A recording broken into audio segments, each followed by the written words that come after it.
All right, good evening. Today, we're going to be talking about new tablets PC for 2012. My name is Jason Fang, and this is my partner, Gregory Chick. We're going to go over history of new tablets, essentially, and go over introducing 5 major tablets as well. We're going to end with some overviews. So, start off, Greg. All right, so what is a tablet? Tablet's something in the middle of a smartphone and a laptop, at least in terms of size. And they take the form factor of a slate. They have big multi-touch screens and portability.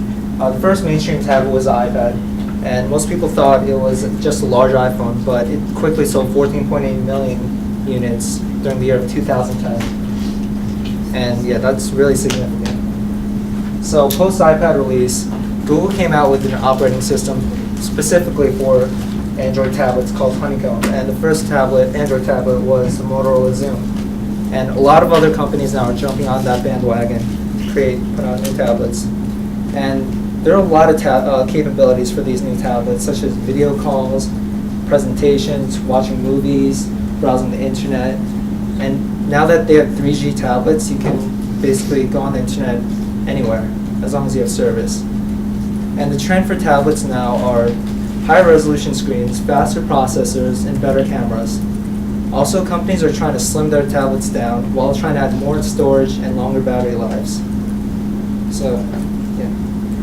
All right, so I'm going to be introducing a few major tablets for 2012. The first one is the Acer Iconium, which has 1.3 gigahertz quad core, really fast, 1925 times 1200 screen, and 1 gigabyte RAM. As well, it's really light, so it's designed for business and for like tech savvy. Also, it has longer battery life. It can go up to 8 hours. But of course, if you want to buy this, the A700, which is the most expensive one, it goes to 12 hours. And it also has 1 megapixel camera, 5 megapixel camera, and USB in micro form.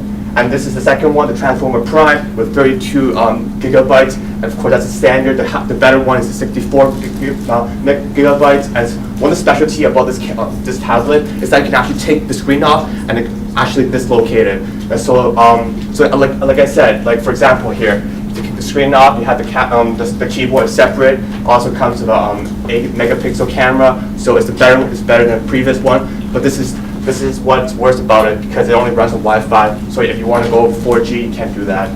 This is the third one, which the previous group introduced, Lenovo IdealPad Yoga, which runs the first tablet in 2012 to run on Windows 8, and it's got kind of like an ultrabook, where it's kind of like a tablet and a laptop. As well, it also one of the best part about it is that it has a 1600 times 900 resolution and it's 13 inches. But one of the downsides is $1,000 and it runs on 8 hours battery life, and this is also standard. The third one is Tech Elements. One of the best things about this is that it's actually waterproof. So you can put the computer in the water for 20 minutes. It's not gonna die. Also runs on 4G, so it's great. You don't have to have Wi-Fi. And all of these tablets actually run on Android.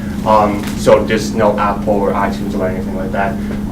As well, this is 8 inches. It's going to be a bit cheaper compared to previous ones I introduced. A 5 megapixel camera, very decent. It's also lightweight. Also, if you want for kids who are our age, it's perfect. And this one is one of the new one, the OLPC X03.0. It's made completely from plastic. It's great for kids. It has a solar panel, so run a battery, boom, goes to solar panel.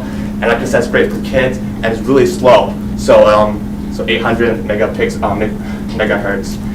Also, one of the great things about it is that it's, like I said, it's for kids. So then it's only 4 gigabytes, and then it plays a huge role in the world of philanthropy. For example, nonprofit organizations have tried to distribute these in third world countries.